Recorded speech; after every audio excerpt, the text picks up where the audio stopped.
மாத ரிஷபராசி நேயர்களின் பொது பலன்களை நான் சொல்கிறேன். ரிஷபராசி ஜென்மத்தில் குருவும், ரிஷபராசிக்கு 10ல் சனி ஆட்சி பெற்றிருக்கிறார்.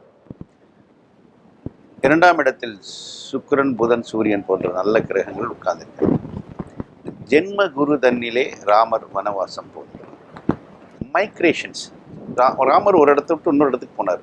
ஸோ மைக்ரேஷன் ஏற்படும். அதாவது ஒரு இடத்துலேருந்து இன்னொரு இடத்திற்கு ரிஷபராசி நேயர்களை போக வைக்கும். பஞ்சமஸ்தானத்தில் இருக்கக்கூடிய கேது குழந்தை செல்வங்களுக்கு சிறு சிறு நோய்களையும் அவர்களுக்கு செலவுகளையும் ஏற்படுத்தும். குழந்தைகள் தன வருவாய் நல்லா இருக்கும்.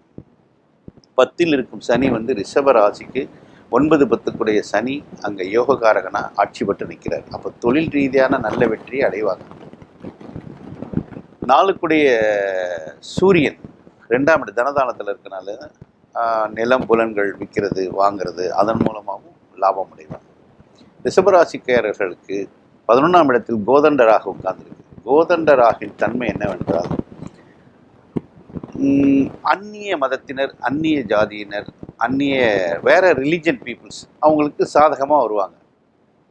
சாதகமாக அவங்களுக்கு துணை புரிவாங்க. துணை புரிந்து அதில் ஒரு நல்ல நிலையை அவங்க அடைவாங்க. இவங்களை பற்றி இன்னொரு விஷயம் என்னென்னா, ரிஷபராசிக்கார பெண்களுக்கு நேர் 7ஆம் இடத்தை குரு பார்வை செய்கிறதுனால திருமண பாக்கியம் ஏற்படும்.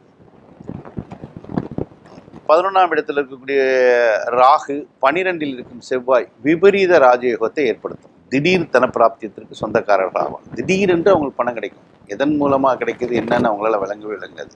சம்திங் அவங்களுக்கு அவங்க தொழில் ரீதியாக ரிலேட்டட் இல்லாமல் வேறு தொழில் ரீதியான ரிலேட்டட் பிஸ்னஸ் அவங்க லைஃப்பில் ஏற்படும். ரிஷபராசினியர்களுக்கு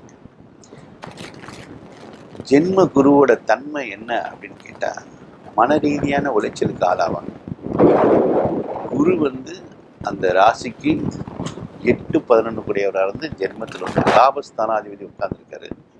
இப்போ லாபஸ்தானத்தை ஜென்மத்தில் உட்காரும்போது 8ஆம் பத்தியம் அதற்கு இருக்கிறதுனால உடல் ரீதியான பிரச்சனைகளை சந்திப்பாங்க.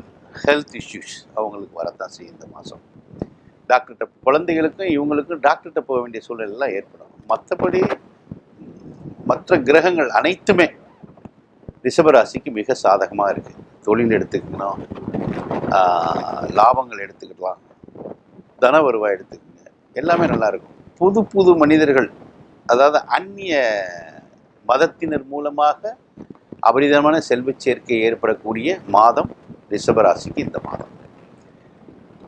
பரிகாரம் என்பது இவர்கள் தட்சணாமூர்த்திக்கு வியாழக்கிழமை 8 to 9 காலையில் 6 to 7 குரு ஓரையில் இவர்கள் பெயரை சொல்லி அர்ச்சனை செய்து வந்தால் இந்த குறைகள் மூலமாக இருக்கக்கூடிய பிரச்சனைகள் நீங்கி சர்வ ஐஸ்வர்யம் பொருந்தியவர்களாக ரிஷபராசி நேயர்கள் மாறிவிடுவார்கள். குரு பெரிய குருமார்கள் இருப்பாங்க. அவங்களுக்கு வஸ்திர தானம் செய்வதால் கூட இந்த நிலை, அந்த குருவோட ஏற்படக்கூடிய தோஷங்கள் நீங்கி நல்ல நிலைக்கு போவாங்க.